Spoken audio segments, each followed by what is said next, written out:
कितनी पुलिस व्यवस्था की गई है चुनावों को लेकर और क्या से तैयारियां हैं प्रशासन की? तो जैसे कि हमारे जो चुनाव पास आ रहे हैं, 25 तारीख का हमारा चुनाव है, तो 24 से हम पॉलिटिकल जो पोलिंग पार्टीज़ हैं उनको भी डिस्पैच करेंगे। तो आज हमने पूरे ज़िले में ही फ्लैग मार्च रखा है। तो शुरू हमने बड़कल से करा, NIT कवर करा, अभी बल्लभगढ़ में है, तो आगे फिर पिथला, तिगांव और फिर इवेंचुअली फरीदाबाद। तो सारी कॉन्स्टिट्यूंसीज हम कवर करेंगे।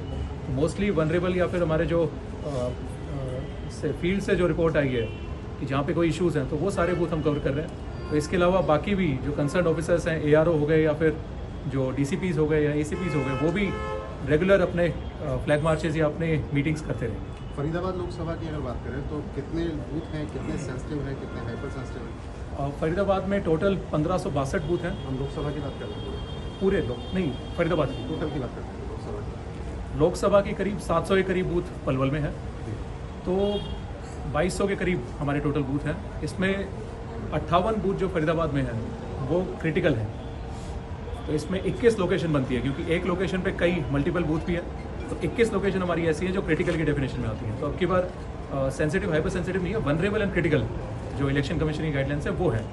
तो वो पिछले कोई इंसिडेंट हुआ हो, वहाँ पे कोई वॉयलेंस हुई हो या कोई FIR हुई हो या कोई पिछले चुनाव में रिपोल हुआ हो, तो ऐसे इस टाइप के सारे, या फिर जो हमारे सेक्टर ऑफिसर्स या सेक्टर पुलिस ऑफिसर्स या AROs के थ्रू जो फीडबैक हमारे पास में आया है कि वहाँ पे कोई ना कोई इशू हो सकता है, तो वो हमने बूथ चयनित करें, तो उन सभी पे हम नज़र रख रहे हैं। ये तो हो गए स्पेसिफिक, परंतु जनरल हम सभी जितने भी हमारे 1560 बूथ हैं 62, तो उन सभी पे भी हम नज़र पूरी रख रहे हैं। अच्छा, वनरेबल और क्रिटिकल की जो आपने डेफिनेशन बताई, अगर आम आदमी इसको समझना चाहे तो कैसे समझेगा क्रिटिकल कौन सा वाला है और वनरेबल कौन सा वाला है? तो इसमें अगर आम आदमी के लिए तो मैं यही कहूँ कि जो आम भाषा में अगर कहें कि जो आपने जैसे शब्द पहले कहा था कि सेंसिटिव या उसको आम भाषा में तो हम दोनों को यूज़ कर ही सकते हैं, परंतु जो टेक्निकल जो डेफिनेशन होती है उसमें वनरेबल में है कि कोई ना कोई फीडबैक वहाँ से आया, कोई ग्रुप ऐसा वनरेबल है कि उसको वोटिंग से रोका जा सकता है या फिर प्रभावित किया जा सकता है। तो ऐसे अगर कोई पॉकेट है या कोई बूथ है तो वो वाले वनरेबल की श्रेणी में आ जाते हैं। और क्रिटिकल में ऐसे आते हैं जहाँ पे जैसे पिछली बारी 90% से ऊपर जहाँ पे वोटिंग हुई हो और उसमें 75% एक पर्टिकुलर कैंडिडेट को हो गई हो, या फिर जिसमें 10% से कम वोटिंग हुई हो, तो ऐसे कई पॉइंट हैं वो क्रिटिकल के हैं। तो इसमें परंतु हम ओवरऑल ही देखें, सब पे हम व्यवस्था पूरी कर रहे हैं। तो सुरक्षा की लिहाजे से भी हमारे माइक्रो ऑब्जर्वर भी उधर रहेंगे, या फिर एडिशनल जो हमें मैन पावर भी लगानी पड़े वो भी हम पूरी इन सभी बूथों पे करें। EVM वगैरह रखवा दी गई है, ट्रेनिंग वगैरह किस तरह से हो चुका है, किस तरह से लोग पहुँचेंगे 24 तारीख? तो ट्रेनिंग हमारी हो चुकी है। 3rd ट्रेनिंग जो है वो 24 तारीख को रहेगी। बीच में हम हैंड्स ऑन ट्रेनिंग भी EVM की प्रिजाइडिंग और APOs की करवा रहे हैं। तो वो सारी चीज़ें हमारी लाइन पे हैं। EVM कमिश्निंग का काम चल रहा है। कल मॉक पोल हमने रखे हैं, तो उसमें सभी कैंडिडेट को भी हमारा आग्रह है कि सभी आए, मॉक पोल को देखें, क्योंकि 5% जो हमारी EVMs रहेंगी उसमें हज़ार वोट हम डलवा के देखेंगे। तो उन सभी के सामने हम डलवा के देखेंगे। तो कृपया करके जहाँ पे भी कमिश्निंग हो रही है, जो 6 हमारी असेंबली सेगमेंट बनते हैं, तो वहाँ पे कैंडिडेट से हमारा आग्रह है कि वो ज़रूर आएँ और मॉक पोल। कितनी फोर्स डिप्लॉय की गई है चुनावों के मद्देनजर? देखिए, एग्जैक्ट नंबर फोर्स का तो हम शेयर नहीं कर पाएंगे, बट सफिशिएंट फोर्स हर एक बूथ की वल्नरेबिलिटी और उसकी जो भी क्रिटिकलिटी को देखते हुए हमने सफिशिएंट नंबर डिप्लॉय किया है। और जहां पर ज़्यादा संवेदनशीलता है वहां पर हमने पैरामिलिट्री फोर्सेस के लिए रिक्वेस्ट की है, और जिले को कुछ अलॉट भी हुई है। और स्टेट आर्म पुलिस को भी हम डिप्लॉय करेंगे, मल्टी लेयर्ड में डिप्लॉयमेंट होगा। और पेट्रोलिंग पार्टीज भी हमने बनाई हैं, सेक्टर मजिस्ट्रेट के साथ भी हमने फोर्स दी है। तो तमाम सुरक्षा के इंतजाम हमने किए हैं। कितनी कंपनीज अलॉट की गई हैं फरीदाबाद में? देखिए, अभी 2 कंपनीज अलॉट की हैं पैरामिलिट्री की, और बाकी हम कुछ और भी एक्सपेक्ट कर रहे हैं कि शायद हमें मिले। फरीदाबाद ये तो शांत रहता है, लेकिन चूंकि कई इलाकों का दौरा करके आए हैं, आज अपना फ्लैग मार्च निकाला है, लोगों से क्या अपील करना चाहेंगे और किस तरह की सुरक्षा व्यवस्था का भरोसा लोग देना चाहेंगे? देखिए, आज की जो एक्सरसाइज है उसका भी कहीं ना कहीं मकसद यही है, जिसको हम कॉन्फिडेंस बिल्डिंग मेजर के नाम से कहते हैं।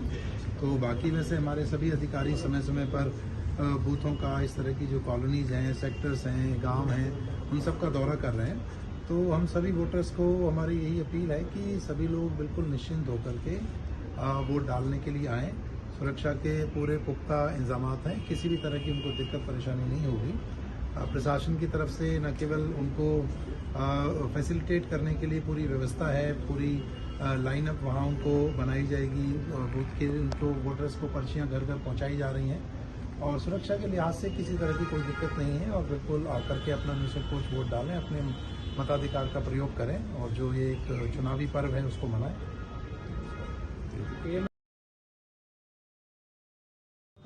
गर्मी ज़्यादा है और 25 तारीख का हमारा चुनाव है, तो गर्मी का पीक सीज़न उस टाइम पे रहेगा। तो हमारे द्वारा प्रयास करे गए हैं कि लोगों को कम से कम गर्मी का एहसास हो। तो हमने बैठने की व्यवस्था वहाँ पे करवाई है, शेड की व्यवस्था हर एक बूथ पे करवाई है, पानी पीने के पानी की व्यवस्था करवाई है और हम कोशिश कर रहे हैं हर बूथ पे कूलर वगैरह की व्यवस्था भी करवाएं। तो लोगों से हमारा आग्रह यही है कि क्योंकि गर्मी ज़्यादा रहेगी तो सुबह के टाइम पे ज़्यादा से ज़्यादा लोग निकल के आएँ। तो जैसे ही पोलिंग शुरू होती है कृपया करके तभी आप वोट डालने आए। इसका वेट मत कीजिएगा कि बाद में जाके वोट डालेंगे। तो इसमें क्योंकि गर्मी भी ज़्यादा है और फिर इवेंचुअली बाद में अगर भीड़ भी हो जाती है तब भी इशूज़ रहते हैं। तो हमारा आप सभी से आग्रह यही है कि सुबह जैसे ही वोटिंग शुरू होती है तभी आप लोग बूथ पे आएँ, तभी अपना मत का प्रयोग करें। अच्छा, मतदान गर्मी में ज़्यादा हो पाए ये एक बड़ी चुनौती रहने वाली है, तो ऐसी स्थिति में आप लोगों को जागरूक करने के लिए क्या क्या कदम उठा रहे हैं अभी फिलहाल की स्थिति? इसमें स्वीप की हमारी एक्टिविटीज़ डेली चल रही हैं। तो हमारे द्वारा सभी चाहे शहर के लोग हो गए, उसमें हमने जैसा आपने देखा कि 8.5 लाख लोगों के करीब शपथ उन्होंने ली थी। सभी इंडस्ट्रीज़ को हमने ड्रॉप इन करा है। सभी जो मेजर फुटफॉल वाले जगह हैं, चाहे पार्क हों, चाहे मॉल हों, चाहे बाकी चीज़ें हों, तो उनको भी हम ड्रॉप इन कर रहे हैं रेडियो के माध्यम से भी। और आप सभी के माध्यम से भी हमारी अपील यही है कि लोग ज़्यादा से ज़्यादा संख्या में बाहर निकलें और अपने मत का प्रयोग करें। सर, आपने कहा टाइम से जाए, तो टाइम एक बार आप बता देंगे कि सुबह 7 बजे से शाम को 6 बजे तक। तो कृपया जैसे ही सुबह 7 बजे अगर वोटिंग शुरू होती है तो तभी आप जाएं। तब मौसम भी थोड़ा ठीक होगा, क्योंकि दोपहर में 11-12 बजे या 1-2 बजे थोड़ी धूप ज़्यादा हो जाएगी। तो कृपया करके 7 बजे ही आप वोटिंग के लिए जाएं। मतलब अपना ध्यान भी रखें और देश का ध्यान भी रखें। बिल्कुल जी, अपना भी ध्यान रखें और वोटिंग आप करेंगे तो वोटिंग प्रतिशत हमारी जो पिछली बारी कम थी, तो अब की बार आप सभी की रिस्पॉन्सिबिलिटी है कि उसको हम बढ़ाएं और देश में कम से कम देश की एवरेज से हम ऊपर लेके जाएं और कोशिश करें कि फर्स्ट पे अगर आप आए तो फर्स्ट पे। Thank you.